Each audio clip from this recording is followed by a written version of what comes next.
Aloha, inspired moneymaker. What if the future of luxury isn't louder, but lighter, smarter, and more human? Welcome to Inspired Money. I'm your host, advisor Andy. Today we're diving into one of the biggest conversations coming out of Watches and Wonders Geneva 2026, the global watch industry gathering that brought together the world's top maisons, collectors, watchmakers, and innovators from April 14th through the 20th in Geneva. And this year's show wasn't just about expensive watches. It was about where craftsmanship, engineering, culture, and capital are all heading next. We saw a major shift toward high-performance materials, smaller, more elegant case sizes, replacing oversized status watches, and breakthrough mechanical innovation pushing the boundaries of what analog machines can still do in a very digital world, increasingly dominated by AI. And honestly, over the years hosting these conversations on Inspired Money, my perspective on watches has evolved. I went from casually appreciating watches to wanting to understand the artistry, engineering, and emotional connection behind them. I even acquired my grandfather's watch, and it made me realize that a watch can carry memory, identity, and legacy across generations. In a world increasingly shaped by algorithms, AI, and screens, there's something powerful about a mechanical watch. It's deeply human, tiny gears, springs, finishing, craftsmanship, all working together to celebrate human ingenuity. While AI may dominate headlines and even drive S&P 500 earnings growth, a watch can still remind us what human hands, imagination, and obsession can still create. So welcome, everyone. Before we continue, I want to share a quick word from our sponsor. This episode is brought to you by my company, Runnymede Capital Management. One of the reasons why people are drawn to mechanical watches is that they remind us of something that's easy to forget. Time is finite. A great watch can last generations, but building wealth, financial security, and freedom also requires thinking long-term and starting earlier than you think you need to. And right now, that's getting harder for many families. Everyday costs are still elevated. Markets are reacting to rapid technological change, and many people are wondering whether their current financial plan is actually keeping pace with the world around them. That's why we created a simple starting point. In just 3 minutes, you can get a personalized financial snapshot that helps you better understand your cash flow, savings trajectory, and potential pressure points in today's environment. And it makes sense. You'll have the opportunity to review it with me directly. You can get your free 3-minute financial plan at inspiredmoney.fm/getplan. Now let's bring in our incredible panel. We have Dan Spitz, master watchmaker, Anthrax lead guitarist, whose work bridges technical mastery and artistry and the emotional side of independent horology. We have Gary Getz back on the show. He's a longtime collector, a respected voice in the enthusiast community, known for championing independent watchmakers in building an extraordinary collection. We have Johnny McElherron on the show for the first time. He's founder of the Watch Press and co-host of the In the Metal podcast, where his partner in crime is Dan Spitz. The two of them explore craftsmanship, personalities, and culture, driving today's independent watch scene. And rounding out our panel today, we have Eric Wind. He is one of the leading vintage watch experts, founder of Wind Vintage, and former Christie senior specialist who helped shape modern vintage watch collecting culture. Welcome, all of you. So good to have you here. It's going to be a party, right, guys? I hope so. Well, today's Thanks episode for the invitation to connect. Yeah, I'm so glad that you accepted my invitation, mostly on short notice. Unfortunately, as usual, I'm still trying to get my act together and let you guys know far in advance. I have not gotten there yet. But today's say, episode is split into 3 parts. In part 1, we're going to discuss the material revolution, the return to smaller proportions and quiet luxury, and the new wave of mechanical innovation redefining modern watchmaking. In part 2, we'll break down the biggest market signals from Geneva. We're going to talk about some of the anniversaries of some of the big watches and some of the companies that have growing momentum within the Holy Trinity. And then in part 3, we will bid our panelists farewell, and I'll sit down with Rhonda Riche, author of Watch Spotting, The Collectors, to explore the story, psychology, and personalities behind today's watch collecting culture. So let's get right into it and start with segment 1. The transition toward Grade 5 titanium by icons like Vacheron, Constantin, and Cartier represents a definitive engineering pivot that prioritizes long-term wearability and biocompatible permanence. This material provides a 43% weight reduction compared to traditional steel, aligning with a global move toward lighter, more functional luxury objects.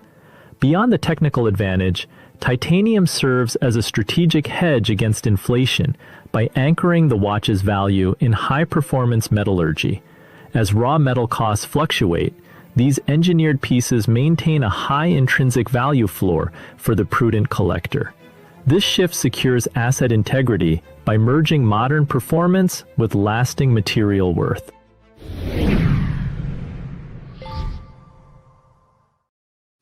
Dan, let me start with you. When you handle titanium at the bench versus steel or gold, does it actually feel different emotionally as a watchmaker? Well, I was in the forefront in the beginning of when titanium was coming in to be used just for cases, when I was heading up Chopard for North and South America, when it was only gray. Now we can polish it to look like chrome, which was the key element to move it forward. But in addition to that, I work with it in machining via CAC for internal parts. And that's also where it's extensively used. And breakthroughs from the past that we couldn't bring to market, or people often died with patents in their hand that they, was in their mind but couldn't make it work. This material has enabled those inventions to come forth, like my single impulse escapement in my timepieces. We have titanium balance wheels internally. I'm the first one to make a full titanium escape wheel. So externally, it brings extreme lightweight. And also, in addition to that, there's people now who are making nameplates and bridges out of titanium. So if you couple that with a titanium grade 5 case, you have super lightweight, super strength. And I really love this material. It's long lasting, like stainless steel, as opposed to all the stuff where we were PVD coating stainless steel cases, or using space age materials, so-called, which is polymers, which I don't find them lasting hundreds of years. Coming in my bench work, I see stuff that's 100 years old every day. I don't see those materials lasting. They get chipped, you drop them. Ceramic, for instance, it cracks, it breaks, it's done. We can't repair that. I love it. The benefit of having a watchmaker on the panel, I don't think about the components going in. So thank you for sharing that perspective.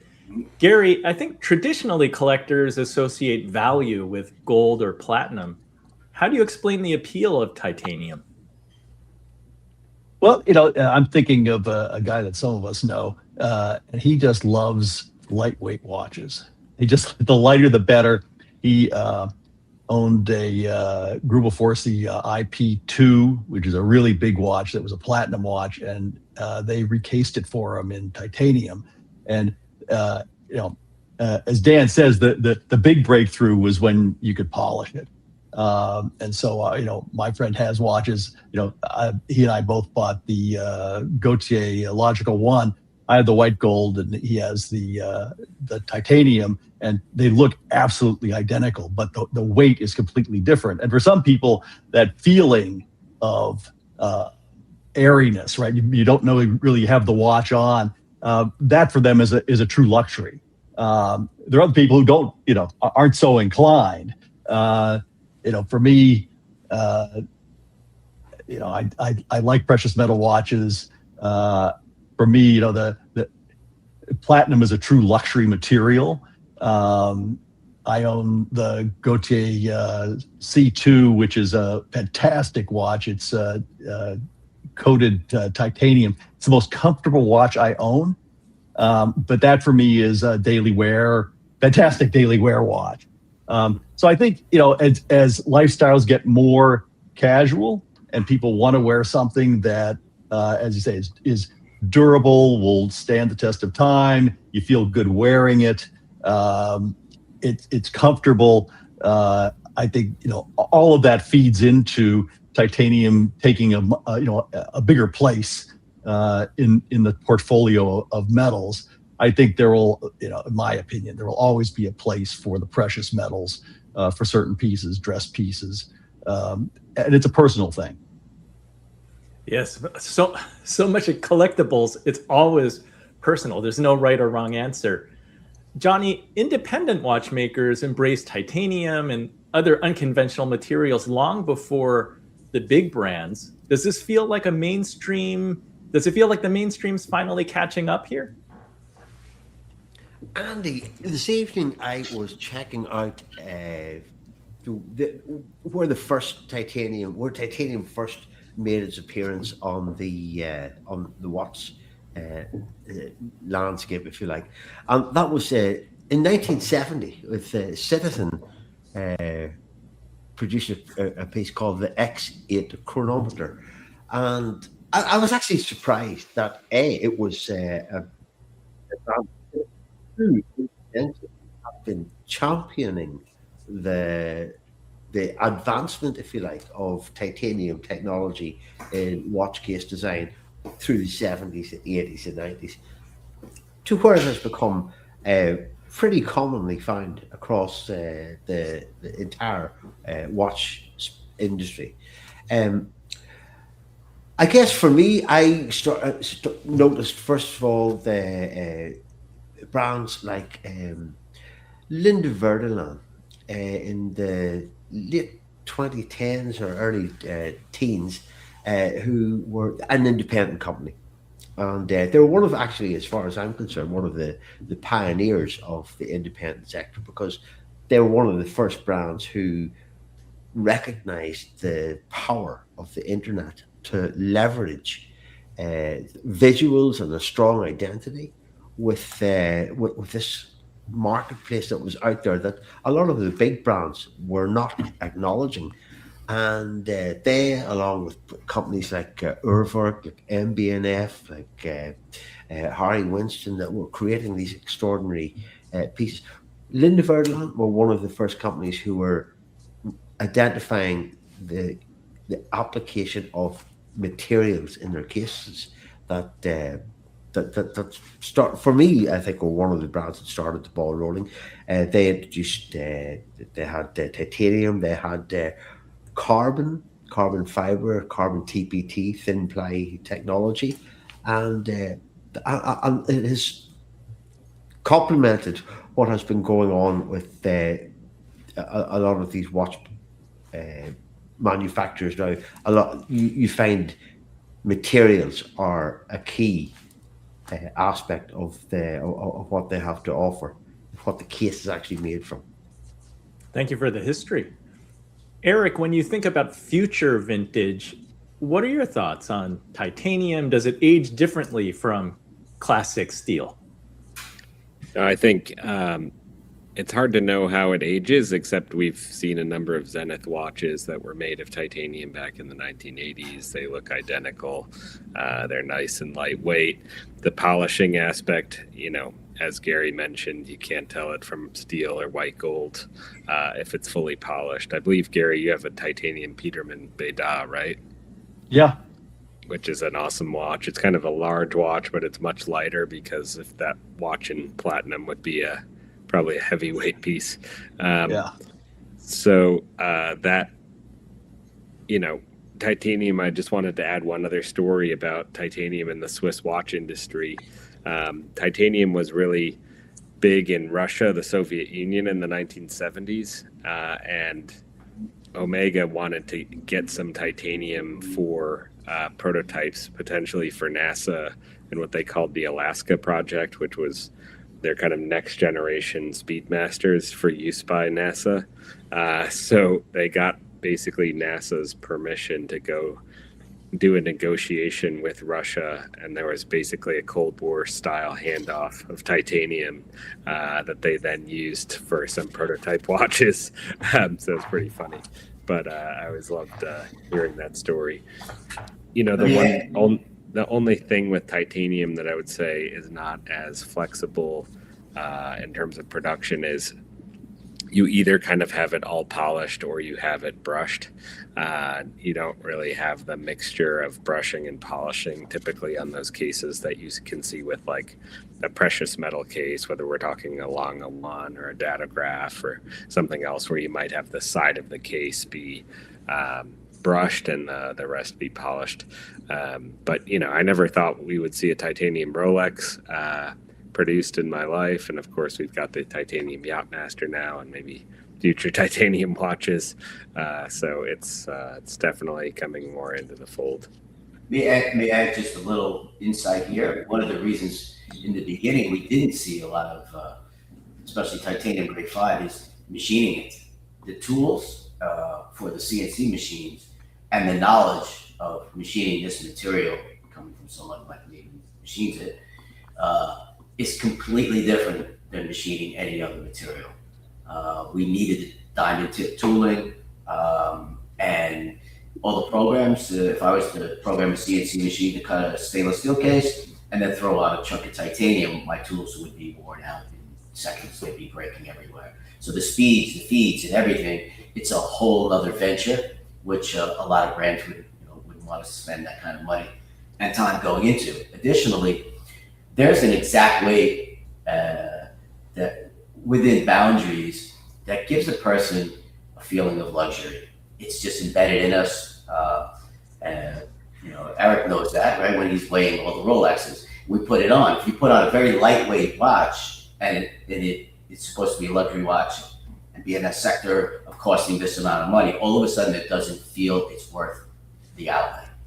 So that's what the big brands we're wrestling with. And independents, of course, we're artists. We're completely different. We're free. We can do whatever we want, and it's whatever we like. We don't have a boardroom to answer to. It's our art. Nobody needs a watch anymore. It's really art. So if we're embracing grade 5 titanium, it's for a reason that we like it. We believe in this material, and that's why it's moved into the internal part, which is a whole nother story and venture of machining that. Thank you for that insight, Dan. Great story, Eric. We're going to move on to the next segment.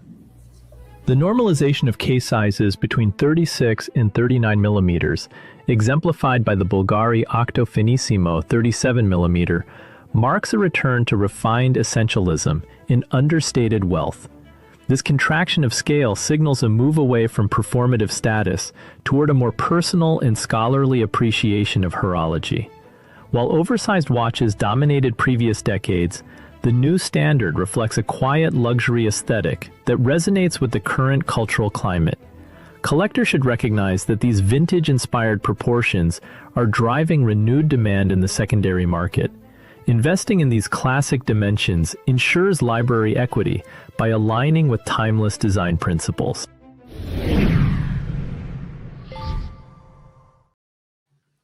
Eric, is this return to a 36 to 39 millimeter watch size, from a historical perspective, do classic proportions, are they proven more timeless? What's your thought? I think so, and that's certainly the trend. I prefer that kind of 36 millimeter size, even 35 or 34 on some watches. Even though sizes keep moving down by brands, vintage lovers are still saying smaller, smaller, smaller. And it's a challenge for the brands because they want to have a certain power reserve. They want to have a certain water resistance, which is less easy to achieve when you have such a small case. But it's been a really welcome change, I would say. Gary, why do smaller watches suddenly feel more sophisticated today than oversized watches did 10 years ago? That's a great question. I think, it's funny because I own some small watches, and you put it on, and for the first 10 minutes you go, what is that thing? I can barely see it. But then it becomes incredibly natural, and as you say, it's they can be very thin. They're elegant looking on the wrist. I think there's just something about them. And Eric knows I own a Patek 1526, which is the first serially produced perpetual calendar watch, wristwatch, and it's 34 maybe 34 or 35, and it just wears fantastically well. And I think there's a certain pleasure in that. That said, everything is cyclical, and for a while it was small watches, and then it was big watches, and now it's small watches. And I'll bet you like 5 Swiss francs that at some point it's going to go big again. And you're going to have Rhonda on later to talk about the emergence of watches as a mainstream luxury category and fashion category. And with that, maybe the cycles even get shorter. And there are still big watches out there being made, and people buy them. So we'll see. What goes down can come back up. I was going to say it's kind of like a tie. They get wider, they get narrower. These days, I'm hard pressed to even go somewhere where everybody's wearing a tie. So, you make a great point. I just after I throw them out, after I throw out the fat ones, they get in style again. But the thing I've noticed is now you can wear anything. Right. And you look at Nick Folks, he says, I've got this jacket on and it's from 1989 or whatever. And the thing that goes almost down to his knees, and no one cares. Basically, I think there's also that, right? That there's an acceptance of what you like is okay. And the orthodoxy about this season, the jacket has to be so high that, it's up around your waist. And next year it's going to be down low. I think the power of that is to some extent ebbing, and there can be a lot of diversity now in taste. Johnny, you've championed artisans building watches for years. Do detailed obsessed collectors naturally gravitate towards these more refined dimensions? I think the trend at the minute is indicating that that's definitely happening. As Gary alluded to, that it is a cyclical thing, and I do think trends come and go. And I think the thing with smaller watch sizes, they're more universal. They're more unisex. They're more accessible, or make themselves more accessible to a wider audience, if you like. I think the unisex thing is an important thing there. I think the watch industry for many years has, focused very much on the male demographic, and have not really been paying attention to the women's brands, or the women's tastes. Not all brands, I will say, but a lot of them have been a masculine kind of energy going on behind those. So creating watches in smaller sizes, sub 40 millimeters, I'll go, is something that makes them more accessible to more people and widens the brand's audience. For me personally, I think around about 40, 39 millimeter it suits me. It's the kind of size that I would be comfortable with. And I think there's a little brand that I was very familiar with called Zeitwinkel, and they have just taken a large step. When I say a large step, you could say a small step in reducing or introducing the first time a 39.7 millimeter watch to their range. And for me, I think it has kind of been a game changer for them. It's a superb looking piece, a beautiful size on the wrist. And for me, I have to say 36. Maybe I'm not as experienced with Gary and Eric in these absolutely classical pieces from the past. But for me, 36 is just a little bit on the small side for me. Dan, does shrinking a watch actually make the finishing and engineering harder to execute at a high level? That's exactly where I was going. Good question. And Zeitwinkel on the United States Service Center, so I'm proud of them moving in this direction. I think this all started, the reversal of the Panerai craze and that whole wear a clock on your wrist thing. When we, in independent watchmaking, we had some really prominent and incredible artists emerging from Japan. And they're smaller like me, I'm only 5 feet tall. So they gravitate towards something that's a little smaller. That's where Eric is probably finding a lot of the pre-owned smaller Rolexes coming in from the last few years. Yes, so manufacturing for us, you're going to see Indy driving now around 38, 39, because once the mechanics get too small internally, we can't, we cut our own gears and pinions on our Shaolin lathes. We don't usually have, Swiss lathes to thousands of parts at a time. For pinions, we're making them by hand. And that's the problem we have with everything getting smaller in diameter and everything getting smaller. The major brands making watches thinner and thinner and thinner because those gears and pinions inside those watches, we're not going to be able to resurrect these watches like I'm resurrecting 100-year-old Patek Philippe's here, almost daily. We can't remake a pinion or a gear if that part does not exist anywhere on planet Earth anymore for these more modern watches that are smaller and thinner. So as independents, we like to have some kind of complication, some invention that hasn't been done before, a resurrection from the past.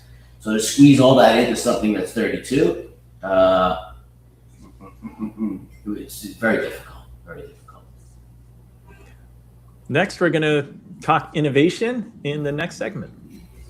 The introduction of compliant mechanisms within the lab incubator, such as those found in the IWC Perpetual Calendar Pro Set, utilizes material elasticity to replace traditional rigid gears. These flexible systems allow for bidirectional adjustments and prevent the mechanical errors common in legacy perpetual calendars. By leveraging the science of flexible feelers and energy transmission, brands are redefining the boundaries of what a mechanical movement can achieve.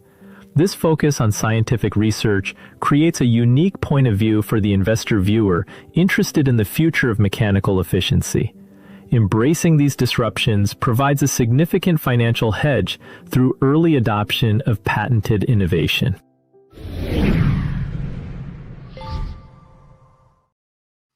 Dan, when you hear terms like compliant mechanisms and flexible components replacing traditional gears, does that excite you or make you nervous?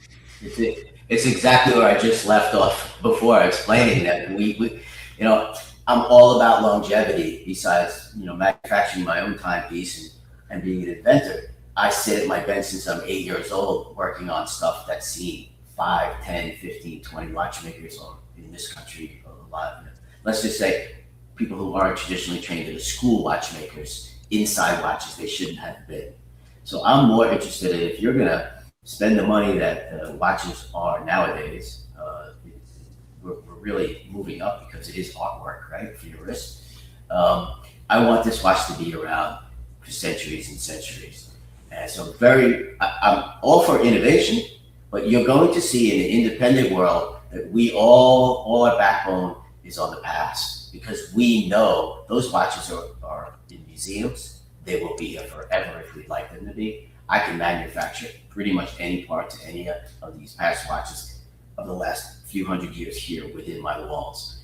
If you're inventing materials and the machine we cannot fit in this room, it's not here for longevity. It's good for trial, error, and increasing timing if that's what you're after. But these watches will be grouped into what I call land in the very near future. So does the company that you're purchasing that watch from decides not to sell you a part, which they usually don't sell watchmakers parts nowadays. So the Swiss law is 20 years and they have to sell you a part. If they decide they don't want to stock that part anymore and sell it to you, what are you going to do with your watch? You're going to bring it to me, and I'm not going to be able to do anything with it. That's my worry. Johnny, the lab concept feels very Silicon Valley to me. Does this represent a new era of experimental watchmaking? Definitely, there is a new era. There are a new breed of brands, a new breed of experimentation happening. I'm thinking today of a brand that maybe typifies this, and it's a relatively fresh brand called Horage, and Horage have been kind of, the way I look at it, they're pushing the boundaries with materials, with the use of silicon and in their escapements and in their balance wheels, and so there is a definite push, and they're also the thing about what Horage are doing. They're delivering pieces that would have been considered to be, so at a certain price point, would have been highly priced. A tourbillon coming in at circa $20,000 is pretty good value for money, relatively speaking, and they're kind of pushing the fact that we are doing this using new tech. And but I get what Dan says. I have been had the pleasure of working with Dan for a long time, and I know that his feeling is whenever you're making components that are microns thin, that there's a lifespan in those, that these components do wear out over time. How does a watchmaker like Dan or any of the other artisan watchmakers make a replacement for a piece, for a component that's microns thin? It's a challenge. It's exciting, but it also has question marks over it, and only time will really tell whether these pieces actually stand the test of time. Eric, could highly specialized innovations create future servicing challenges that you think might affect long-term collectability? 100%. I mean, even Patek Philippe did a series of advanced research watches, annual calendars and perpetual calendars with silicium parts and things that can shatter. I mean, it's not easy to manufacture those things. You'd have to modify it probably if it broke, and Patek didn't have the parts in the future. So it does deter people if there's something that's very unusual components in the movement.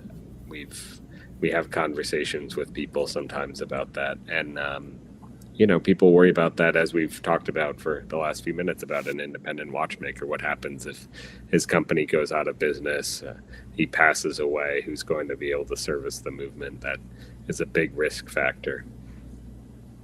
It's not just an independent watchmaker. The machines to do the lithograph and stuff. It's cool for innovation, but if you're going to spend $100,000 on a watch from any major brand, you have to know that they're not supplying parts to watchmakers globally now.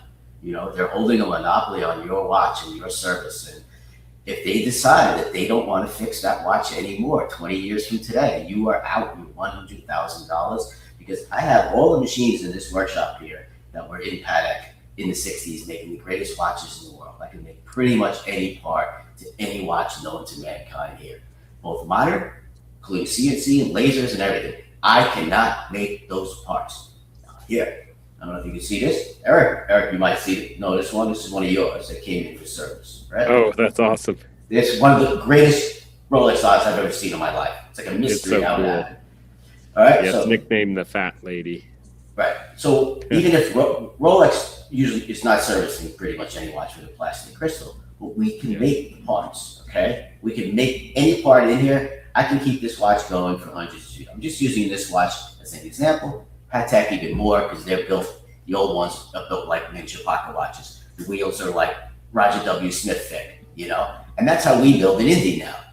We are now building and holding on to, hey, you're going to spend that much money. Come over to our side, because any piece in my forthcoming watch can be made by any traditionally trained watchmaker for use training. Every single screw, piece, anything. So that's where the worry is your investment. Where previously the collectors like Gary were worried about the Indies, like, hey, who's going to fix this when that guy dies? It's the complete opposite now. Complete opposite. Gary, how much do you think about repairability when you're considering buying a watch? How do you balance that innovation against heritage and craftsmanship? Well, I think Dan just made a great point, right? For years and years and years and years on independent forums and discussions, say, well, if Dufour dies, will my watch, can it be serviced? And of course it can, because they were designed to be serviceable by reputable watchmakers. And now we've got these new materials.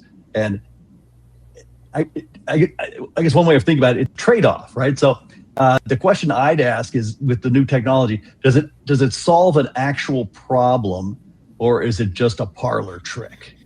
And so, the IWC, it says, well, you can send it forward and backward with one crown position. Well, I don't know. Is that useful enough that I'm willing to take the risk of serviceability? I mean, I'll give you a couple of other examples, right? The small complications from Parmigiani over the past few years, right? The event timer Ratrapot. That's very cool, and it's like, okay, if I wanted, I said 12 minutes from now when my beef is done, and then it's done, I can use that. Or the Twin Beat from Vacheron, perpetual calendar. It has two balances, and you put it in the safe, and it's not self-winding, but it'll run for months at very slow beat. Then you take it out, and it might be off by a minute or two, but you reset it, you wind it, and off you go. That to be, that's technology that actually does something, has some utility, as opposed to, look at us, we're able to use some novel material or elastic material composition, to do something that we're proud of, but you don't really care about. Mm-hmm. So, for instance, in my service center here, because the big brands don't supply parts to just about anyone, I get tourbillons in here, repeaters, modern watches. I won't name brands. So, because there is no parts and they don't want to deal with the brand, they've had bad experiences sending it back to Switzerland and waiting 2 years to get it back, and it's still not running correctly, perhaps. People are making parts for these watches, okay, by hand, by CNC, that we can have in our small workshops nowadays. Parts not so good, parts good. So what's going to happen in the future when one of these lethal parts is gone? Somebody's going to try to get it running because they're going to try to get their money for the service somehow, some way. But how are they going to get it running? If they can't, it's landfill. All these modern watches, a lot of them that I see come across my bench, I look at them and I go, no. Well, thank you for this discussion. Has certainly increased my appreciation for materials, proportions. I think that innovative mechanical engineering, and even thinking about what impact that may have on servicing and repair needs in the future. I think we're gonna move on to part 2, because what happens when the hype cycle cools down? Which watches actually hold their value? Which brands get stronger? In this part of the conversation, we're shifting from the materials and innovation to power, positioning, scarcity, in the future of the luxury watch market. Perhaps our guests will share additional insights following their time at Watches and Wonders, because what happened at the event wasn't just about new releases. It was also a signal. We're going to talk about watches from Audemars Piguet, from Patek Philippe, and from Vacheron. Let's jump right into it and go into segment 1. Audemars Piguet celebrated its 150th year by unveiling the Heritage Pocket Watch, a masterpiece housing the ultra-complicated Caliber 1150 with 47 distinct functions.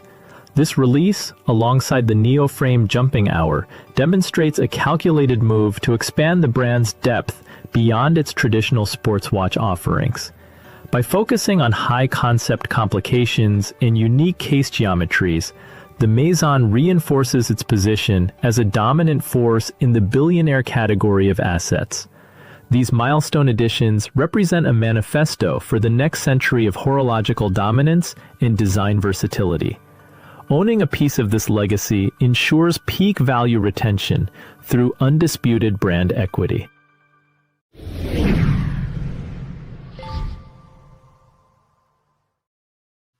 Johnny, the Heritage pocket watch feels almost philosophical. Is AP signaling a return to old world artisanal prestige? That's a good question. I think that, again, my area of knowledge would primarily be in the independent and artisanal watchmaking. I think that that area has increasingly been going back to the traditional disciplines of finishing, of horological craftsmanship. And I think because the independent sector of 10, 15, even 20 years ago was if you could relate it to like being like satellites that were spinning around outside the main area of activity, which was where the mainstream brands like AP, like Patek, like Vacheron are all firmly entrenched. There has been over the last period of time, those independent brands have gravitated inwards and are now very much more in the spotlight in terms of collectors who are looking for something that is a little bit more individual, a little bit more exclusive. And as a result, I think the bigger brands like AP, who are still family owned, are pricked up on the demand for artisanal skills, and to try and make, if you like, sometimes you'll find with corporations even outside of the watch industry, where they try to ingratiate themselves with their audience by making them seem more homely, more authentic, more organic. And I do think that so you're going to see with the large brands an emphasis on these skills. And I have to say it, with people like with brands like Audemars, Piguet, a lot of great independent watchmakers have passed through their workshops on their way to independence, to establishing their own brands. And I know here in Ireland we have the McGonigal brothers, who have worked with companies like Audemars, Piguet, like with Rennie, Papi, and so I think when you're asking about with the Heritage pocket watch or Audemars Piguet going back to tradition, I think they're kind of being led in that way, that there's an emphasis on more possibly expressive choices that people. I used the word individuality earlier. I think that people who are in the are able to make these kind of acquisitions are looking for something that's a little bit more exclusive, a little bit more something that is an expression of their own identity. And so, yeah, I think that's part of the reason why you're going that way. Excellent point. Dan, what impresses you most about a movement with 47 functions? You know, in the past, we had people like Paul Gerber holding the world record, for the most complicated watch in the world. That's what it was always about in the past. Or Patek, how they decorated. I remember I always tell the story the first time my grandfather had me open up a Patek in his store and start taking the bridges off, and you take the first bridge off, and you just take it off, and you go like this, and then you kind of look this way, and you're like, holy crap, they decorated under the bridge. Like, they didn't have to do that. And you just kind of throw it down, because you've repaired or seen other watches. They're not like that, right? If you can't see it, why decorate it? So it was always a race in the past, not just for time accuracy, but hey man, it's kind of like music, like in my past, it's kind of like you're gonna hit the stage. It's like, go ahead, try to blow me off the stage, bro. Go ahead, give it a shot, bro. It's kind of like, try and one up me, man. We're the top, we're the best. We even decorate underneath the bridge. So it's the same thing with complications for us as watchmakers. We're always looking at the other guy going, especially in indie now, because that's what we do. It's the same thing as what I just explained in music. It's like, all right, dude, here's what I can do. I resurrected this invention from the dead guy in the late 1700s who never had it come to light. And we got it. There's three of us who work together. We got it running. Boom, here it is. And we're just like, holy shit. So it'd be the same as me going to see Van Halen play when I was 16 years old. I'd be going, holy shit. So as Indy is pushing that greatly now, because it's just blown up everywhere, right? We're all pushing micromechanics. The old Maisons are going back to, hey, this is what we can do too, bro. Look at us over here. And oh, by the way, let me show you some videos. Yeah, we are hand polishing. Let me show you all the stuff that true artisans in Indy have been doing for years now. And we're honest. You can come to our workshops. You can see us, meet us, know our story, know our drive, and all the things that we're doing is it's just a repeat of what they built in the old days, showing, 3 old gray-haired watchmakers on top of the Swiss mountain in a hut making a Patek Philippe. You can't bullshit us anymore. We have the internet, we can see. So that's Indy, and that's driving all of that. So complications is what was at Watchmakers is what we're all about. We're about the inside. Anybody can make a case that looks like a Calistrator case from the 50s. We can all do it. It's on most watches. You're paying for what's inside. You're paying for us to make gears and pinions, not just the polishing, but how can we make all that crap work together and then pile up another complication and another complication. And then all of a sudden, now you don't have enough power to drive everything. And then eventually, it's a masterpiece. You can get it to work and get it to work with longevity. A la W. Smith. Love the masterpiece. Eric, what did AP's 150th anniversary releases tell you about how the brand wants to be perceived beyond the Royal Oak? I was just at the AP Museum on Wednesday in the Valet de Joux and stayed at the hotel, which was a great experience. Highly recommended for anyone. But we talked a lot about the new releases. Everyone is quite obsessed with the Nomad travel clock as well, which is funny to think about. This amazing travel clock they're making 5 of. One of the individuals with me was trying to buy it, but I think they're all spoken for. So they certainly have had the technical capability throughout their whole history to do amazing work. There's a very beautiful ladies watch with turquoise, kind of really special, unique launch. It was not what I expected from AP, of course. You expect Royal Oaks and you expect code 1159s. It was nice to see them flex their horological muscle in some other ways, including the pocket watch you referenced. I still think they could use more of a classic dress watch, kind of Calatrava style watch in the lineup, or classic chronographs. The remaster is a cool watch, but it's too big and the two-tone is very polarizing. We just sold one this week for under $28,000. I think they retailed for about $50,000. So it's, not good for the people that bought them. They're not too thrilled about that. But yes, I think AP is on the right track and saw a lot of their watches from the past year, the sand gold, of course, the ceramic, beautiful pieces, great construction, and they seem to be doing well. The museum must be amazing. Gary, can you share? Oh, sorry. Yeah, highly recommend it if you're ever here. Yeah. Gary, can you share which watch or watches you were most impressed with in Geneva? Wow, that's a change of topic. I did all these notes about AP.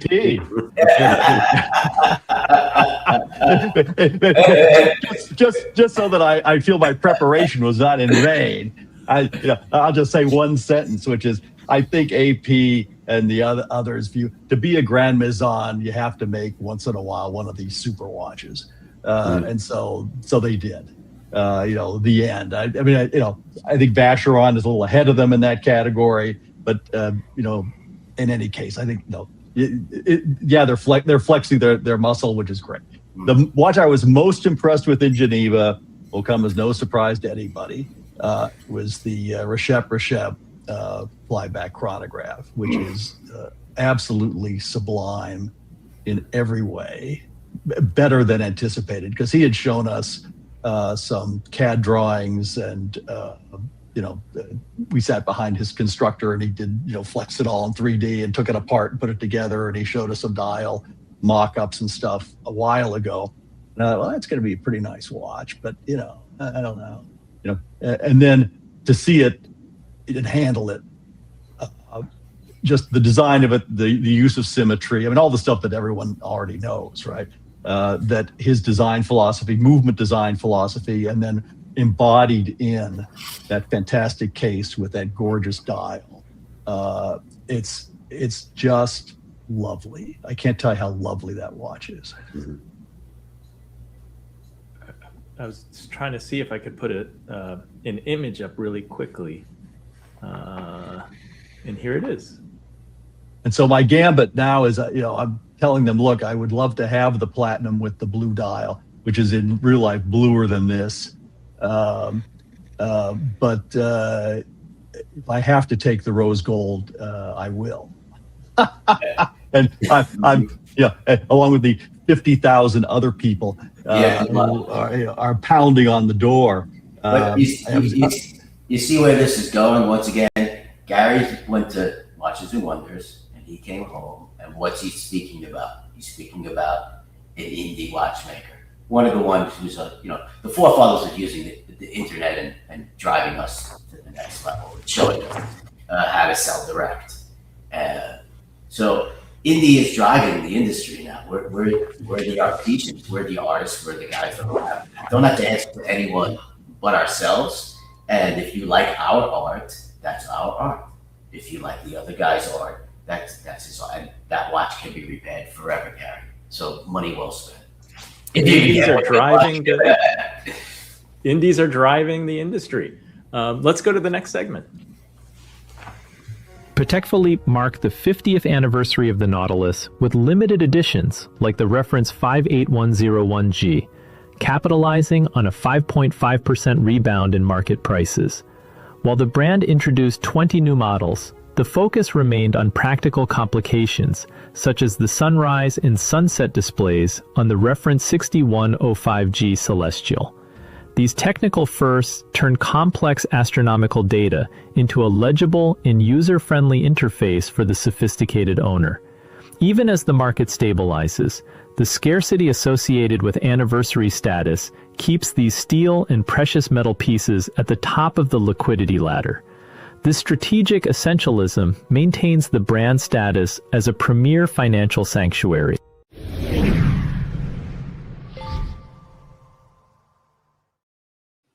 Eric, after 50 years, why does the Nautilus still dominate the cultural conversation around luxury watches?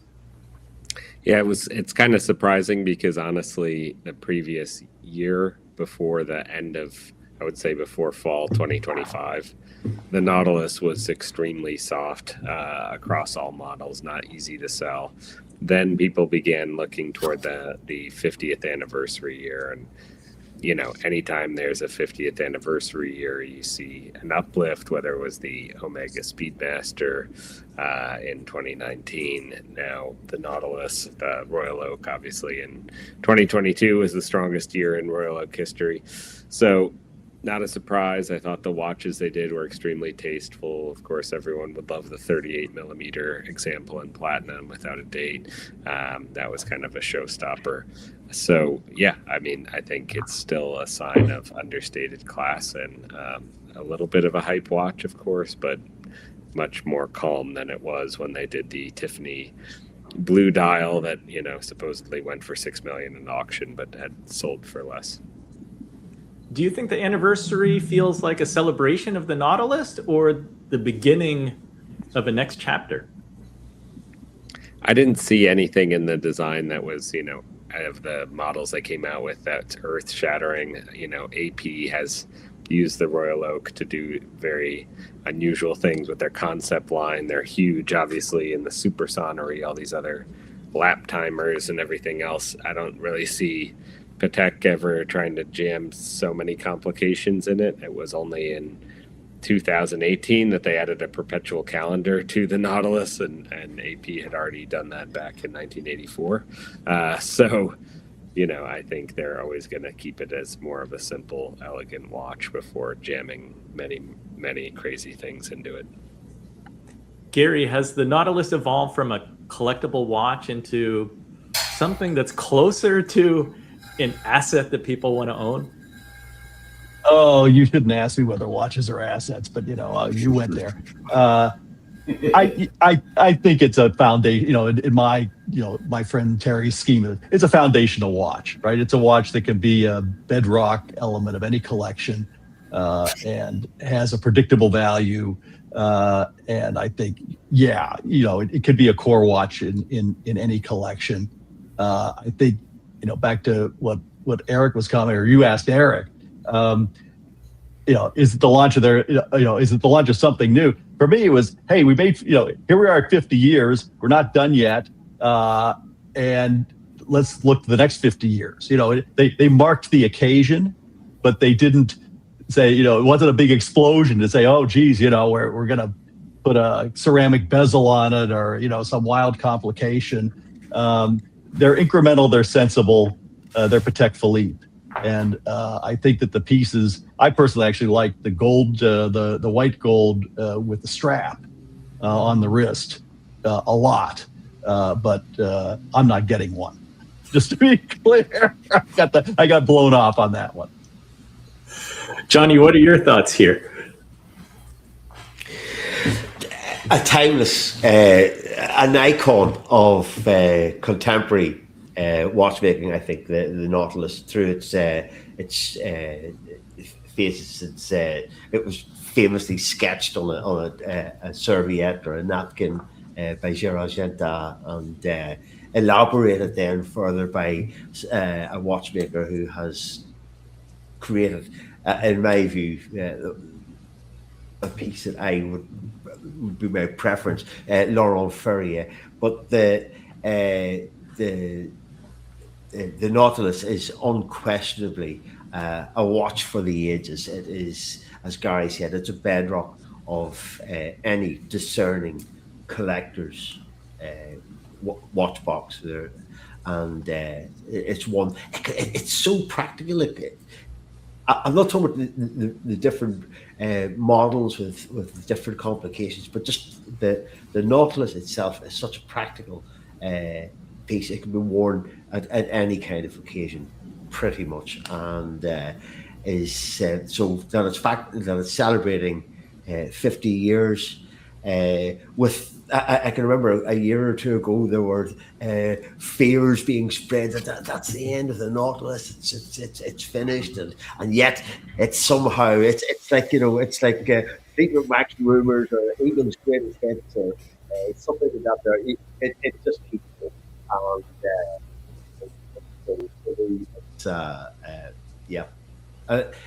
and it retains that desirability that it always has for me. It's a piece that, you would aspire to.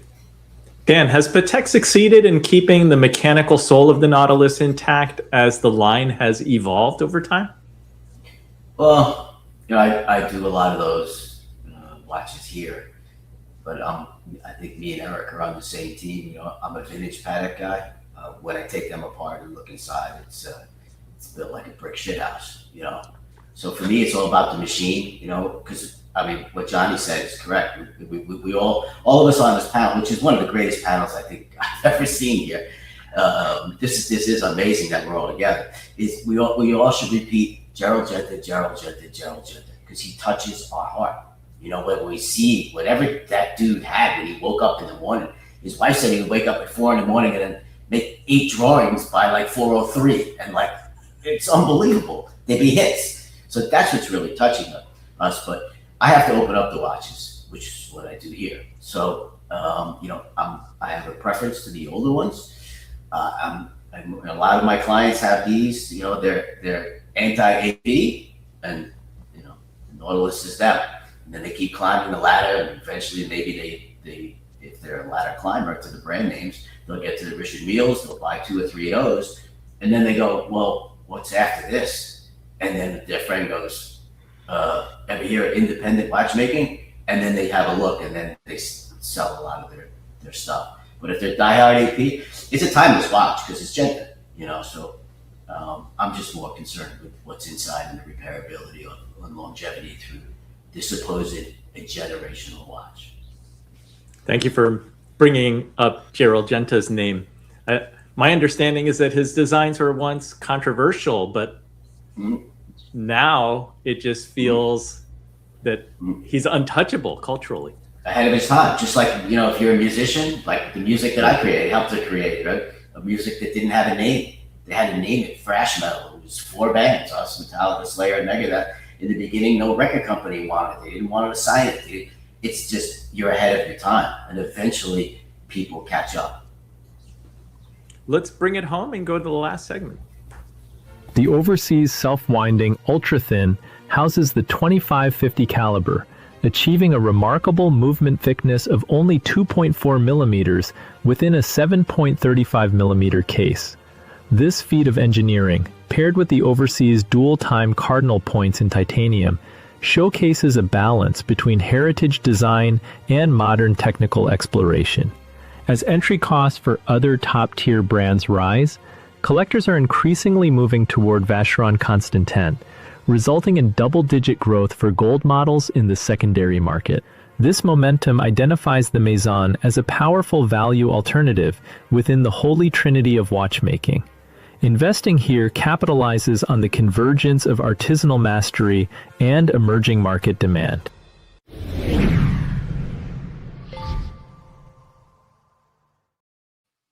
Gary, I hear some people say that Vacheron is quietly becoming the most interesting value proposition within the Holy Trinity. What do you think? Well, I think they've made great strides, and I don't know, what, 10 or 15 years ago, I wrote a few times because I said, are you a Royal Oak guy or a Nautilus guy? And I said, overseas, because that's what I bought at the time, the steel one with the titanium bezel and pusher guards.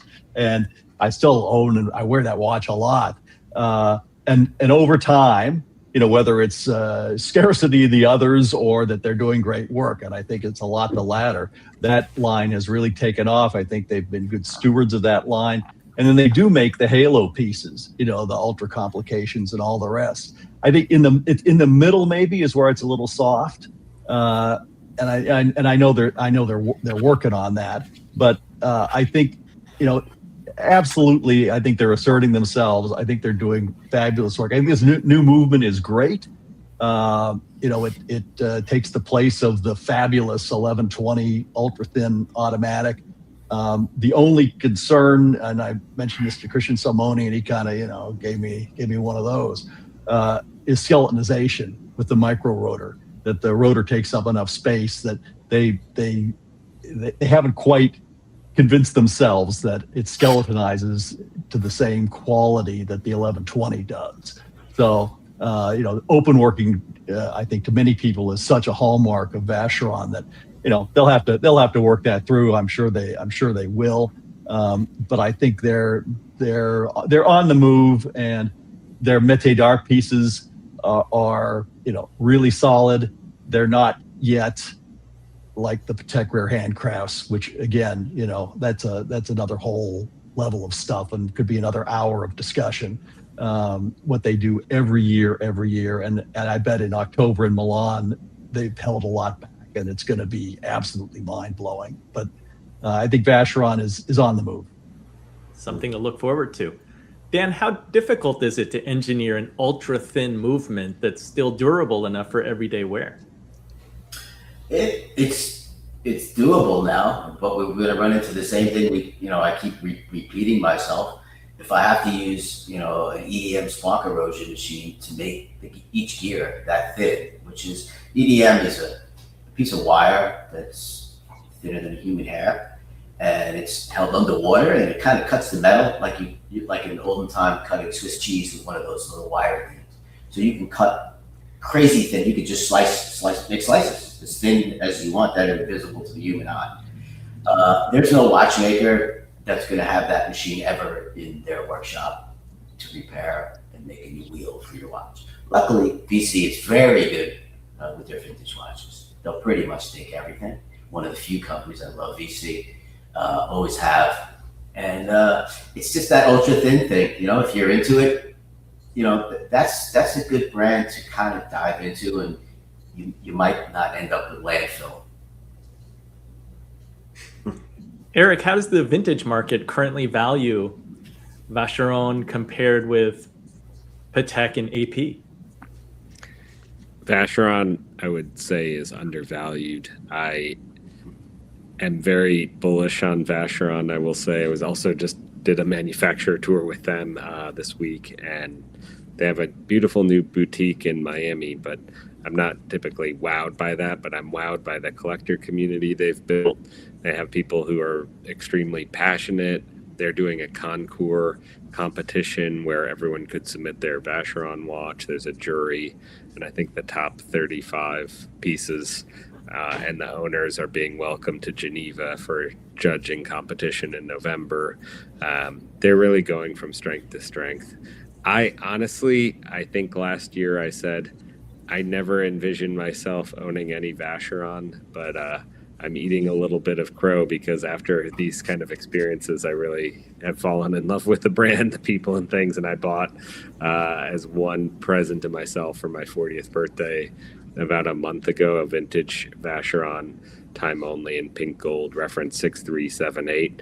And I, of course, proudly wore it to the manufacturer and really absolutely love and adore the watch. So it's, I'm very bullish on Oh, come on, Eric. They did some of the most incredible cases and guilloche back then. If you could find did. It just never really spoke to me. But I'm in the camp now. You're caving, man. You're caving. Yeah, they were like right. Some of the case designs back there are like really out there. Like they were like for sure, flared lugs, all kinds. Yeah, of things. but if you're into it, that's where to go. I mean, true, they must have had incredible goldsmiths working there back then. Beautiful vintage stuff, beautiful movements. Highly recommend. I can make any part if necessary to the vintage stuff if it doesn't want to go back to Switzerland. Beautiful. Highly recommend vintage museum. Awesome. Johnny, any final thought on Vacheron? Yeah, I actually do have an opinion there because I think that having observed the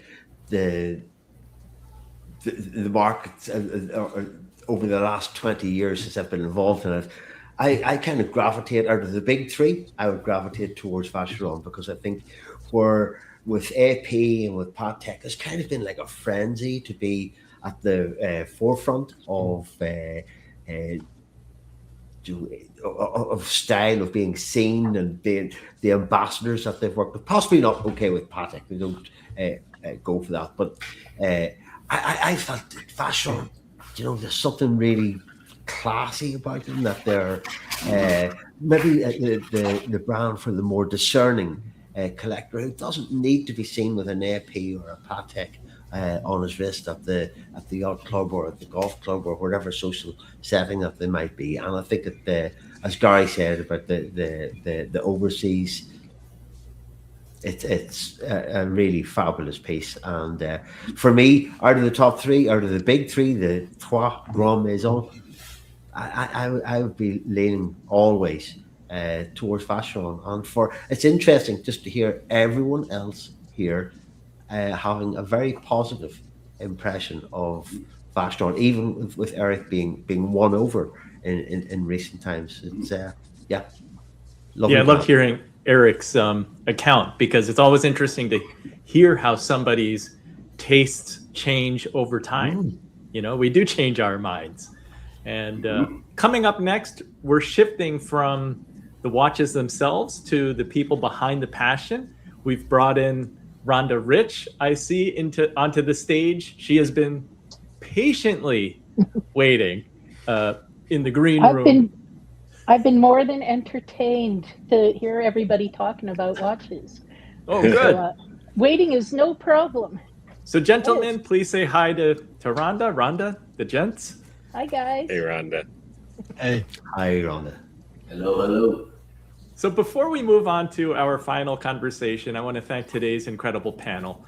Dan Spitz brought the watchmaker's perspective, blending artistry, engineering, and the humanity in a way that only Dan can. You can find his work at danspitz.com and delraybeachwatchmaker.com. Gary Getz shared the collector's mindset and decades of insight into independent watchmaking and meaningful collecting. You can follow Gary on Instagram, where he shares beautiful photos of his watches at GaryG_1. And Gary, you have a member-focused online watch community at the watchcollectorsroom.net. Tell us about that.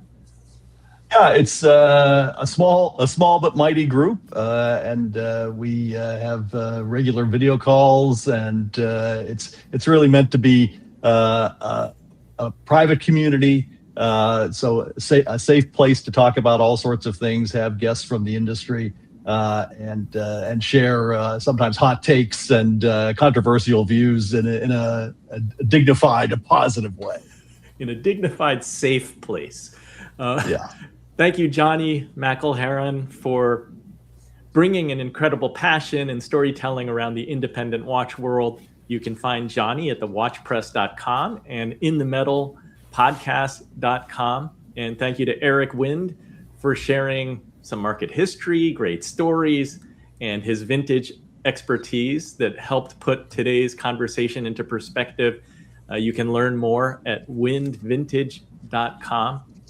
And since Gary mentioned the word community, I thank the panel for sharing their time so generously with all of us today.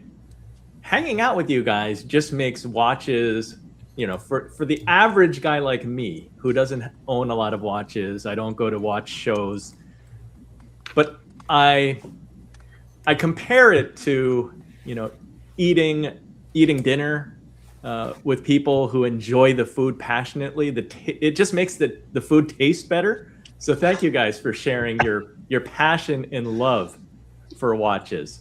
It is contagious, so it's much appreciated. Thanks very much. Thank you, guys. Thanks for having us on, Andy. We hope to do it again soon, and thank you again. So we spent the last hour plus discussing watches, including trends and where the industry may be headed. But let's take a step back and ask the question, why would somebody spend six figures on a mechanical watch when our phone tells us the accurate time for free? Because watches, maybe they were never really about time in the first place. They're about identity, status, craftsmanship, memory, and increasingly what it means to be human in a digital world. Today, we're joined by author and watch journalist Rhonda Riche to unpack the hidden psychology behind modern watch collecting. Her new book, Watch Spotting the Collectors, I think it came out last August Yes. of 2025. And in it, she explores how watches became far more than luxury accessories, evolving into cultural symbols shaped by celebrity, storytelling, emotion, and identity. We're going to talk about why collectors become obsessed with these tiny mechanical machines, how stars like Jay-Z and Pharrell Williams help turn watches into global status symbols, and why many serious collectors are now moving away from flashy flex pieces toward quieter, more personal collections. And this conversation feels especially relevant right now because AI is transforming our work and the technology dominates everyday life. In that scenario, I think that mechanical watches represent something completely different: human craftsmanship, engineering, artistry, and permanence. So even if you've never bought a luxury watch, stay with us because I suspect that this conversation may not actually be all about watches. It might be about why humans collect and the things that we value and the stories that we choose to carry with us.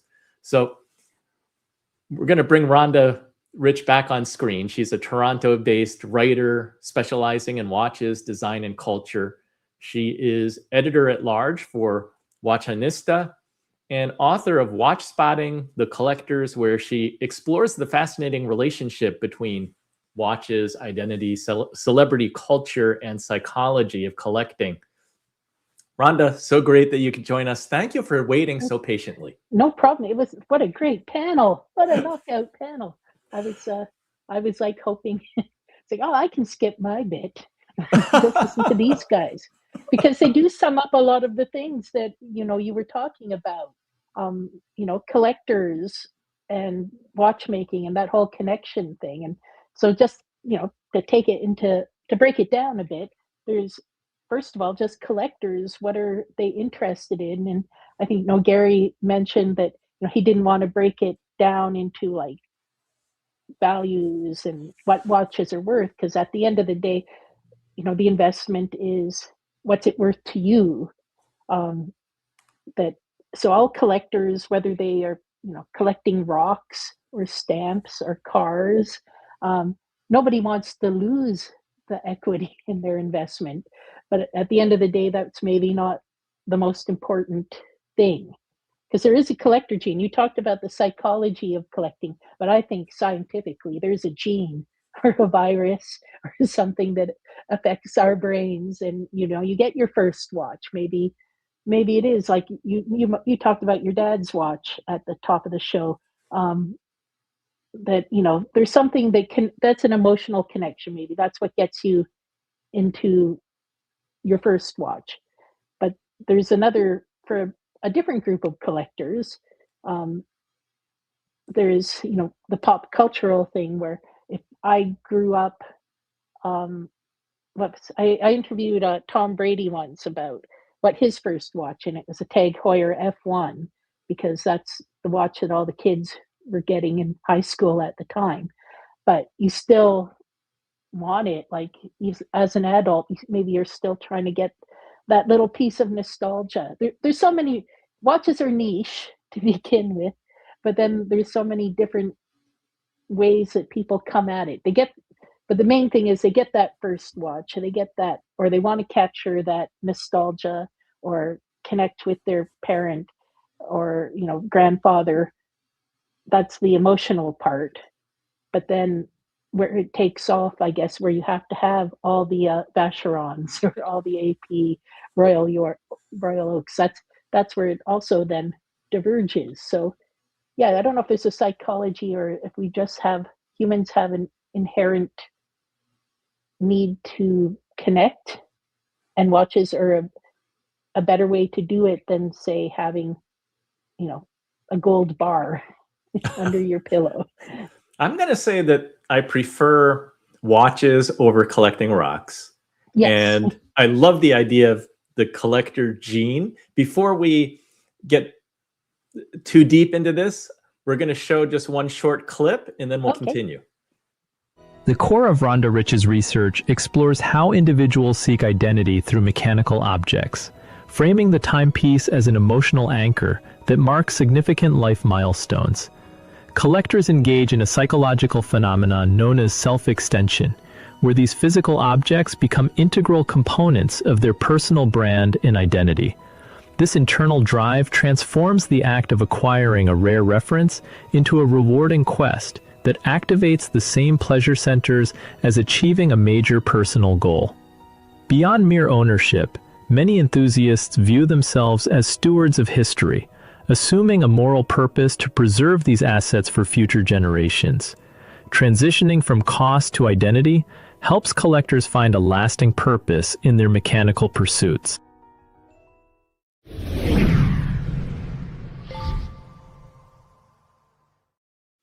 Rhonda, you mentioned Tom Brady.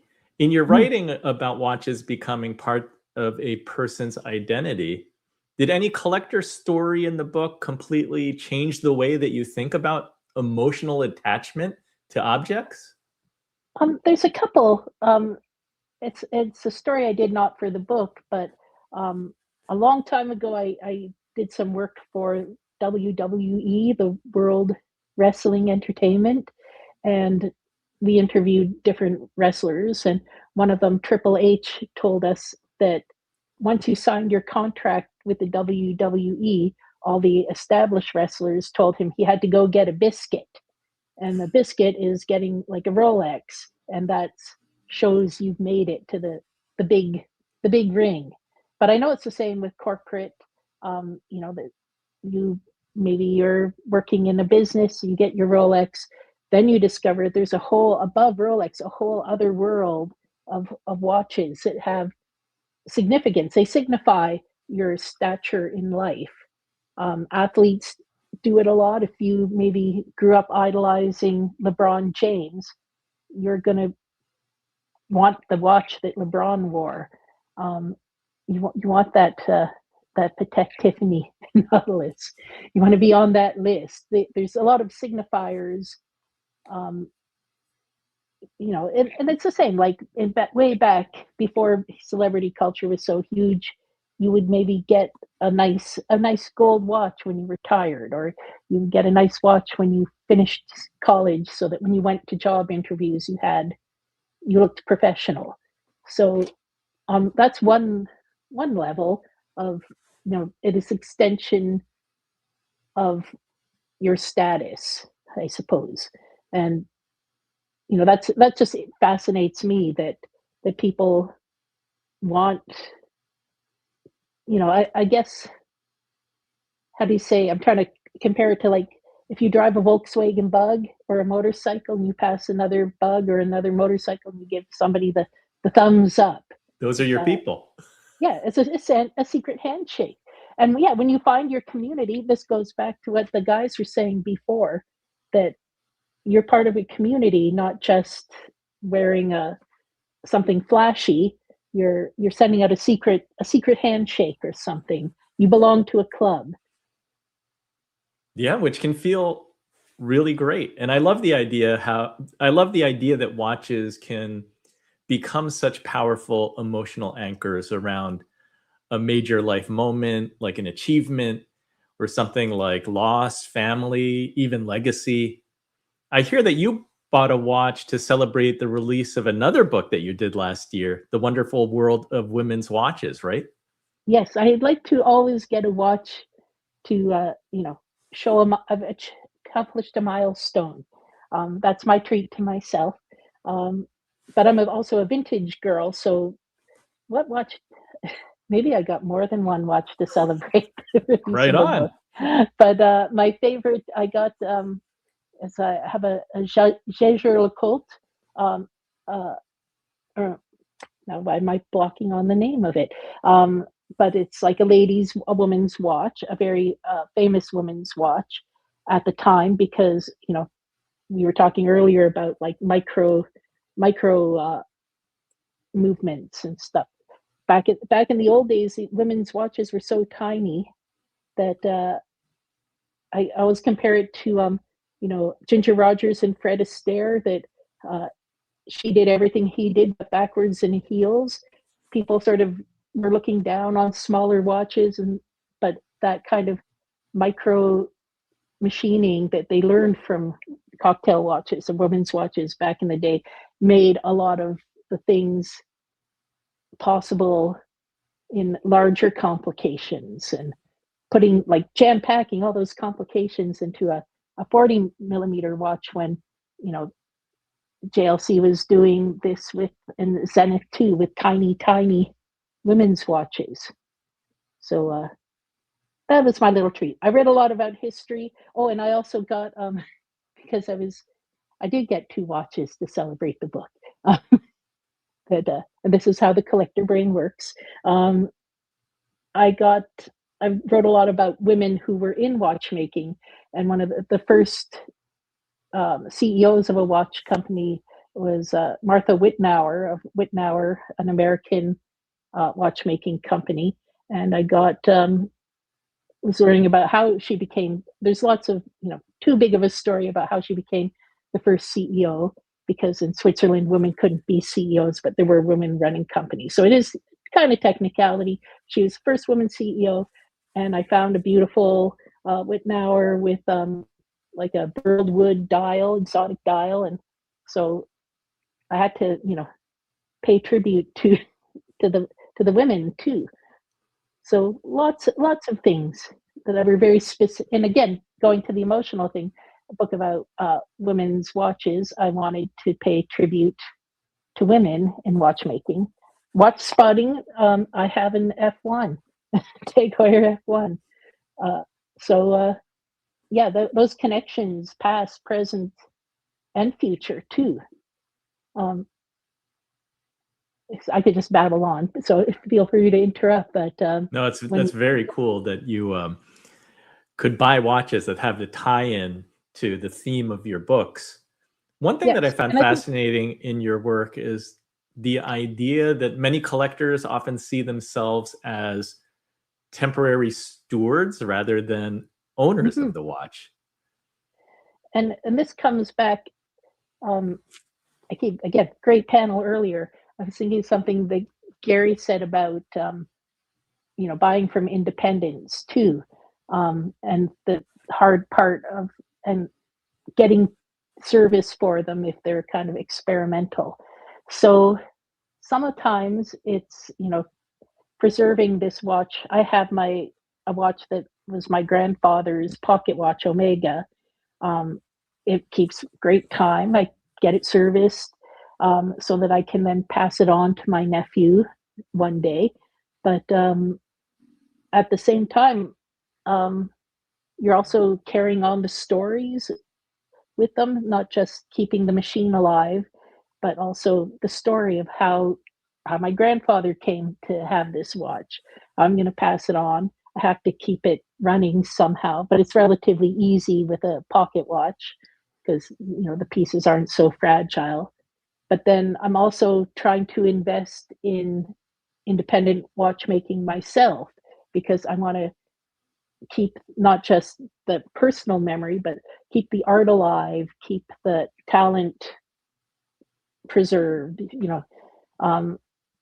and I hope, unlike what Dan was saying, I hope that maybe all that ability to manufacture things like new machinery, new technology, that if you are an independent watchmaker, my investment is also hopefully that there'll be technology in the future that you can fix some of those, being able to make new parts for things again. Exactly. We hope that there continue to be guys like Dan who are doing that kind of unique work so that the watches can keep going. Yes. Let's go to segment 2. We're going to talk about how pop culture adds value. The marriage of horology to pop culture has established timepieces as a form of cultural currency, with icons like Jay-Z and Rihanna driving massive global market demand. Modern influencers such as Tyler, the Creator, have triggered a significant ripple effect in the vintage market, resurrecting interest in small, uniquely shaped Cartier models like the Crash and Pebble. This celebrity alchemy has also bridged the gap between traditional jewelry culture and serious engineering, as seen in Pharrell Williams' collaborations with Richard Mille.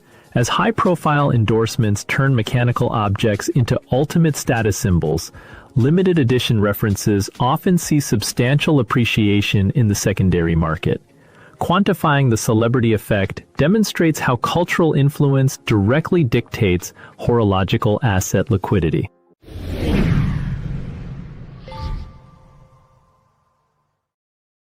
Rhonda, when did watches stop being objects for niche enthusiasts and become full-blown pop culture status symbols? Well, there's always been, people wearing watches. I think it was more of an expected thing. I think in maybe the last 10 years that celebrity push for it becoming a status symbol, a lot of it came out of athletes, like LeBron James, but also I think the biggest push came out of hip hop with Jay-Z, with Tyler the Creator, and again within that, it's not a monolithic community. Jay-Z is getting big, blinged out, diamond studded things. Someone like Tyler the Creator just has some cool shaped Cartiers, but that made just as much news as somebody wearing a Jacob & Co. billionaire on the red carpet, someone having a vintage Cartier Crash at the Met Gala or Piaget. People were all over that. Smaller jewelry watches as opposed to the big fancy statement watches. So I think it's really coming from again the hip hop community or the sports community, and that's because those are also two communities that people follow a lot. They're we talked a bit about watches being an extension of your personality.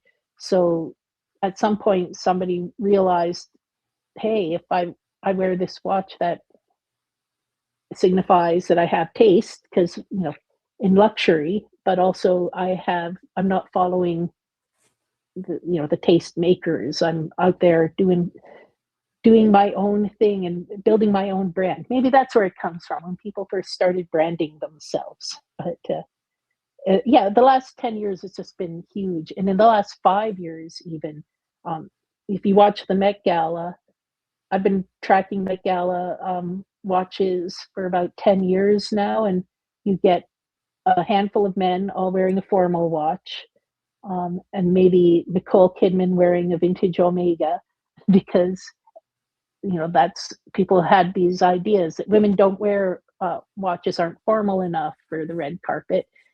Then last week with the Met Gala, you had everyone wearing everything from sport watches, which are not formal at all, and women wearing lots of women wearing everything from vintage to modern, because it is a status signifier, but it's also saying I'm breaking the rules a bit, but I'm also just cool.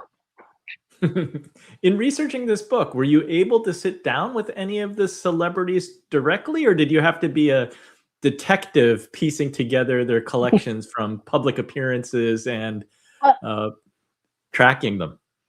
A little bit from column A and column B. I got to talk to Jay-Z a long time ago when I was doing this watch spotting column for a magazine, and his collection has just grown by leaps and bounds since then. So we had to be a bit of a detective and find out what was new, what was gone from his collection, and also just what they different meant, because he had the Hublot Sean Carter watch, which is now, I guess, old enough to be not quite vintage, but people are going back and trying to find that version.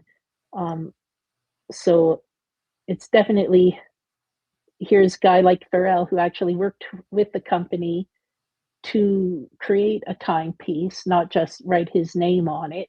And this is another shift in I guess celebrities and horology, is that they care about it now. They care enough about watchmaking that they want to be involved in the design. And in the case of the Sean Carter, they had to build a new movement to work with the design. So it's constantly changing now. Timothée Chalamet is invested in Irvin Jorgensen now, as opposed to being a brand ambassador like so many people are. And then their allegiances change, because once their brand ambassadorship runs out, they go from being like Lewis Hamilton being with IWC, but because of his car things, he had to end that relationship. So even though he was very involved with IWC there, but yeah, I'm sort of trying to tie all the pieces together. But for collectors who aren't celebrities and who look to celebrities for some direction in collecting, they also want authenticity. They want to know that that person knows and cares about watches, whether it's complications or just what it means to have. Like, in that light, yeah. Do you think collectors can tell the difference between a genuine cultural influence versus a more manufactured celebrity brand partnership? Yes, I totally think they do. Every time I talk to collectors, they will say, they would admire someone like David Beckham, even though they know he's a brand ambassador. They know he's Jay-Z. His lyrics are, "I'm a businessman." They know that whether he's collaborating with Tiffany and before he was with Hublot, but he's done things for other brands, that he's not just doing it for the paycheck. He understands that he wants to push, I guess, the meaning of watches forward. He sings songs about them in his lyrics.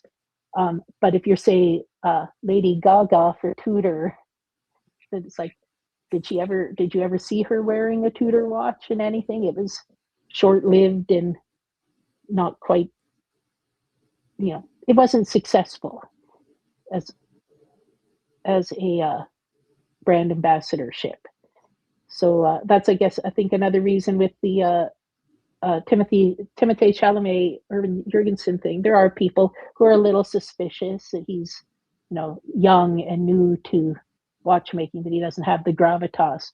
But it is, and really, his choices of watches has always been interesting. And then to, build a partnership with an independent brand is very, very interesting and compelling to collectors too. It's interesting to see how celebrities and influencers can engage with brands in many different ways and in different levels and dimensions, so that I guess the collector and consumer, they can do their research and get a feel for, is it genuine? How involved is the celebrity with the brand? And I guess come away with an opinion that might form their own association with the brand. Yeah, the biggest thing I've always say, like even with when smartwatches came in and people go, well, that's going to ruin. It's like anything that gets people to aware of their wrist, that's a plus for watchmaking. That if you got into Cartier because of Tyler the Creator, that's a plus for watchmaking. If you got into Cartier and then that leads you into like other kind of more jewelry watches like Bulgari or something, it all builds up. Like a shout out to Dime Piece on Instagram for just promoting women's watches in a way that now men are interested in jewelry watches and smaller watches. That there are guys wearing Bulgari Serpentis now because it just opens a door. And that's also the other beauty of the collecting community, the collecting hive, is that you also kind of want to impress other people in the community with your collecting. Rising tide lifts all ships. Let's bring it home and go to the last segment.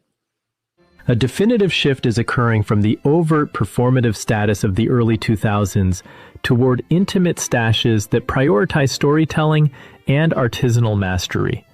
Discerning collectors now hunt for mechanical transparency and historical provenance, seeking military tool watches that carry a patina of truth from their previous service.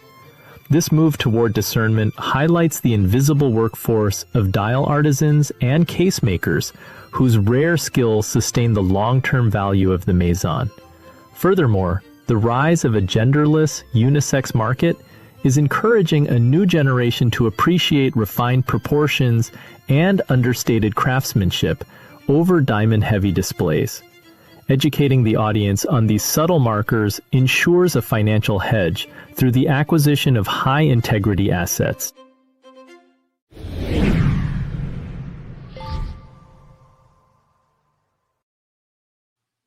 Rhonda, a theme in your book is a shift away from flashy look-at-me collecting toward quieter, more personal collections. Why do you think that's happening now?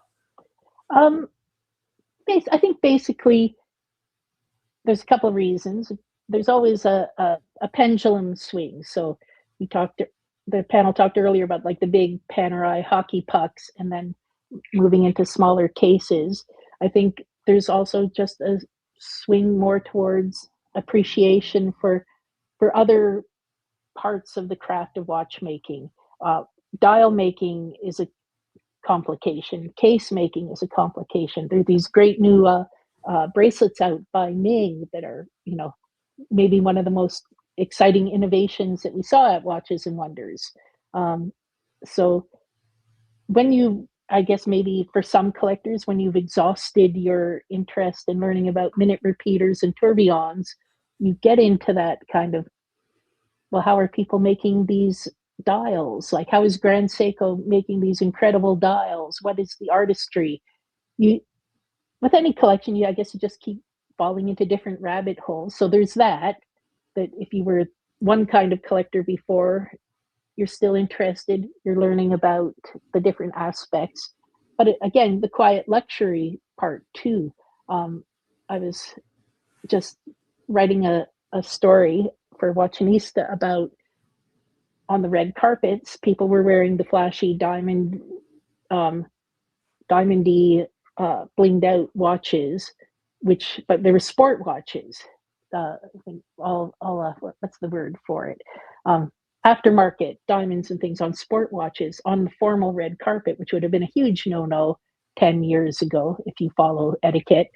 But now, on the other hand, you have very beautiful formal watches, like a solid gold Calatrava, super thin, but people are wearing them casually, not at formal events. So it's kind of a crossing. But also, on the other hand, because the pendulum swings, if you're talking investment, if you buy what you like, eventually it's going to come back into whether it's a long-term commitment or a short-term thing. It's going to come back into fashion again at some point. You've also written about collectors chasing rare watches, and I'm curious, as a thrifter yourself, oh yes, what's the best hidden treasure you've ever uncovered yourself? I have found a Rolex in a thrift shop for $5 in Hamilton, Ontario. It was a woman's World War II service Rolex standard. Unfortunately, I sold it to buy another Rolex, but I kind of miss it, having that story, like being able to say, I got this Rolex for $5. I took it to Rolex Canada that had it authenticated. It had a great story again. It was made for women in the military during World War II. What do you call it? So, it was like, but yes, at some point I just wanted to trade up. That's the biggest fear, to see you giving away or selling something and then wishing you had it back. So I keep checking. I've got some wonderful Hamiltons. I got one of my favorite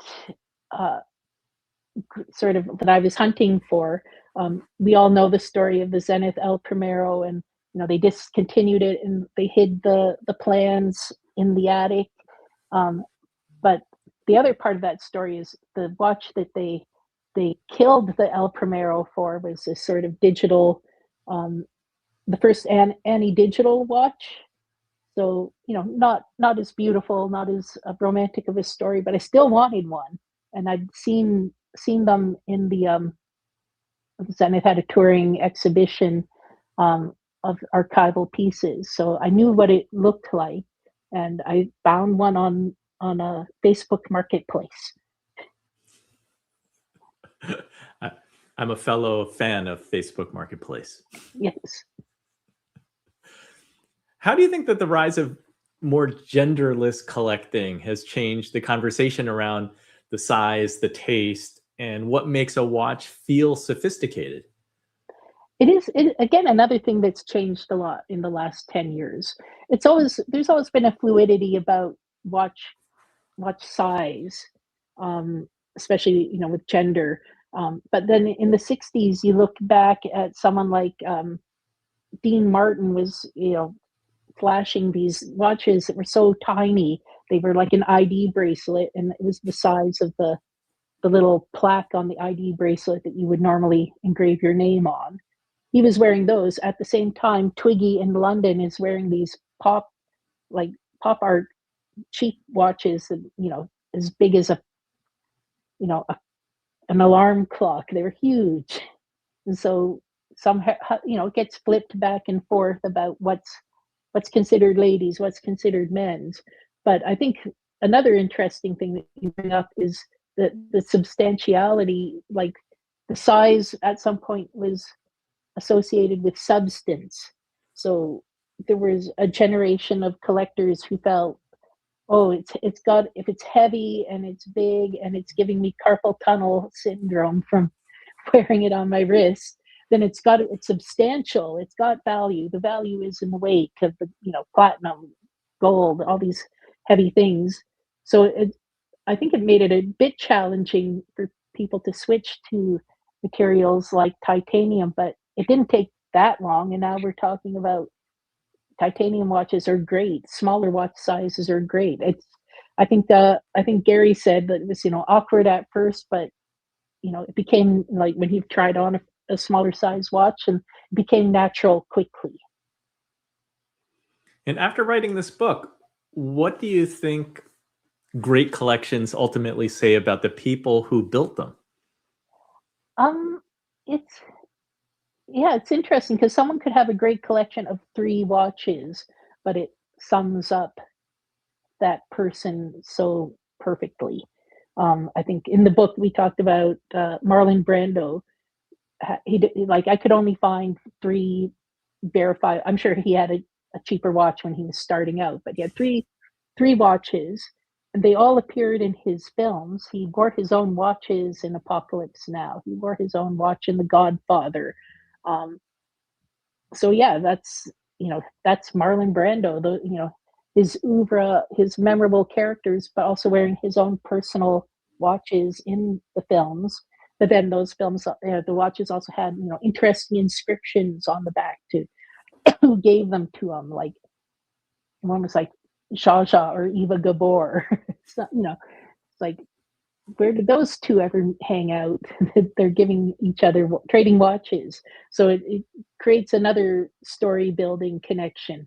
But then there's people, I think, if you look at someone like Kevin Hart, has an exhaustive collection, and is very into movements and complications, and he has examples of great complications. It's a very, very studied. You can tell he's someone who what is interesting him, his interest in watches is in the community that he's building with the watchmakers. So you don't get on those lists without making friends with beyond a dealer. You are making friends with the watchmakers, the people who are, the CEOs of Audemars, things like that. He's there. Everyone's I guess, coming up with a sense of community, but who is your community? Other collectors, or the watchmakers, or your own personal friends and family who gifted you a watch. There's that connection, I think, and that can't be replaced with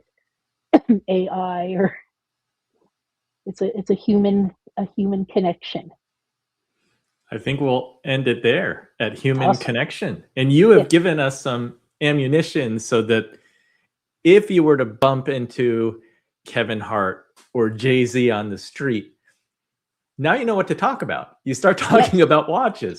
Do the little. I learned this once for on the red carpet. You have your wrist, and then you do a little snap back and reveal your watch. If you see Jay-Z on the street, just give him a nod, show him your watch. They'll nod back at you, and then the conversation can begin. That's right. You can have the secret handshake. Well, Yes. Thank you, Rhonda, for joining us and for such thoughtful conversation about collecting, identity, culture, and the stories that we attach to the things that we treasure. For me, one of my favorite inspired money moments from today is the idea that great collectors eventually stop chasing status and start chasing meaning. That shift from what impresses people to what connects with me feels especially relevant right now, not just in watches, but in how we spend our time, our energy, and our money. So one thing for you to do this week, look around your home, identify one object that genuinely means something to you. Maybe it's a watch, maybe it's a guitar, maybe it's a photograph, maybe it's something passed down through family. Ask yourself why you've kept it, because the answer probably says something important about your values, your memories, and your story. And if you enjoyed this conversation, be sure to follow Rhonda Riche and check out her work at watchanista.com. Make sure you read her books, Watch Spotting the Collectors and Wonderful World of Women's Watches, Beauty Beyond Time. Rhonda, anything else you want to share before we part ways? Yes, buy watches. The other thing, the watchmaking community are not really gatekeepers. other than maybe a few ADs. So join in. You can join in with a Timex, a Rolex, and go. Just keep the world of watches alive. And buy what you like. And buy what you like. Always buy what you like. Thank you, Rhonda. Thanks. Thank you, Inspired Moneymaker. If you enjoyed this episode, please like, subscribe, and share it with someone who loves watches, craftsmanship, or collecting. A huge thank you to the Inspired Money team, Bradley John Eaglefeather and Chad Lawrence, whose hard work behind the scenes helps turn these conversations into reality week after week. Today, behind the scenes, there was a little bit of excitement.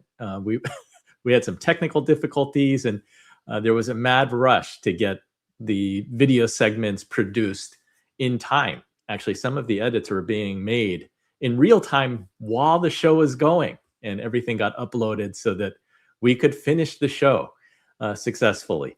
Connect with me on LinkedIn. Shout out to all of you who helped me get to 23,000 followers on the platform. I'm Advisor Andy. Until next time, do something that scares you, because that's where the magic happens. Thanks, everyone.